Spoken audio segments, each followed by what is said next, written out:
Hi guys, welcome back. So in my last video, I talked to you guys about how I saved $2,000 every month and 5 transformative steps that I took to save that money, and you guys seem to be really interested in money talks. Now, I'm not a financial advisor or anything. I'm just some random girl on YouTube who's talking about the money lessons that I learned and I share it with you guys on the go. I haven't reached my financial freedom. I haven't reached my financial independence. I am financially independent, but I haven't reached my financial independence money, my rich life money. So I'm just sharing it with you guys as I go, as I learn, so you guys can take similar steps and find success in your financial journey. Now, when I talk about rich life money, what do I mean? To me, rich life money is the amount of money that you need to make and save up so that you can use that money to work for you and bring you money as passive income, so you don't have to do an active job in order to pay your bills. Now, I'm talking about a very valuable resource in this video. It's high interest savings account. According to me, all of us should have a high interest savings account that gives us somewhere between 4 to 5% interest annually, so we can convert that into a monthly amount and plan our bills accordingly. Now, what's the goal? The goal is actually to replace your active income, right? So you replace your active income with a passive amount that you're making out of the money that you have already made, so it can pay for itself and it can pay for the amount of money that you need to sustain your life and your lifestyle. Now, I don't know how many of you watched my previous video, but in my previous video, I talked to you guys about the $5,000 bonus money that I got from my new job and my raise and whatever I did with that money I got.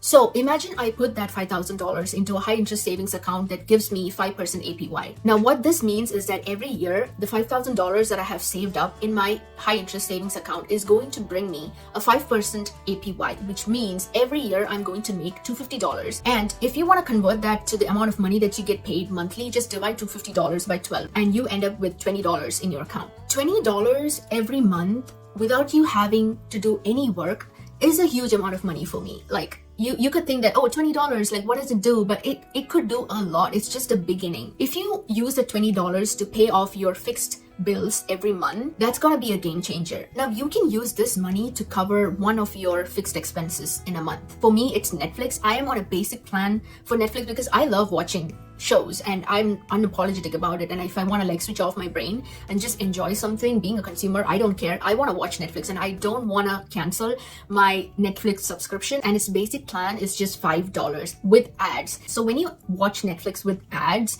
what happens is that you lose your cool. Like when you're watching a nice movie and in the middle of the movie you get this ads and you lose it. You're like, oh, it's like such an interruption. And you know what I have done? I'm like, I want to save my money and I don't want to give into these emotional things, and I don't mind watching some ads here and there. And so I just turn that annoying situation where you get to see an ad, when an ad pops up, what I do is that's like a reminder for me to take a deep breath. It's just like how your phone reminds you to breathe, right? And you put alarms on your phones to drink water. I have taken my Netflix ad breaks to do that, and I have converted something that is seemingly a negative thing to my emotion to something positive. I take a deep breath. That's like a time for me to take a break.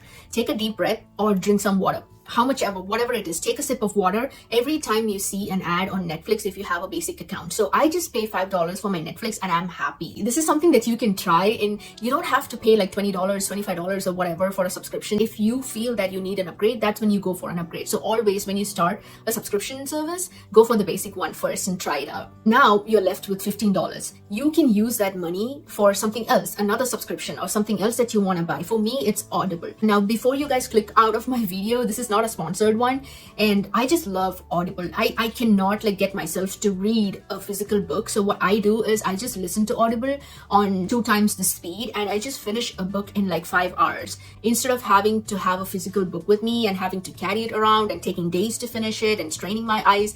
I just don't have time for all that. I don't want to waste my time on all that. So I just subscribe to Audible, and it's been the biggest and the best investment that I've made for myself, because the amount of books that I listen to and learn from through Audible is tremendous, and it's changed my life a lot. So Audible is the one subscription that I would have in my entire life if I had a choice. Like if I had to choose between all the subscriptions I have, it's just gonna be Audible. I would even cut off Netflix, but I would keep Audible. So this is how you use your money to buy back your time, right? You get this $20 passively coming into your account every month, and you divide that among the subscriptions of the things you want to do, and you save your time, and you build up on your rich money and get more and more money monthly, so it will sustain your lifestyle. It is true that money can buy time, because the time that's already gone is gone. You cannot buy back even a single second of your time that's lost with money. So the best thing you can do is use the money that you're already making and put that money into work on a high interest savings account, and be smart about that money you make and use that money to preserve and save the time that you have left. So with this simple formula, you can calculate the amount of money that you want to get paid passively through a high interest savings account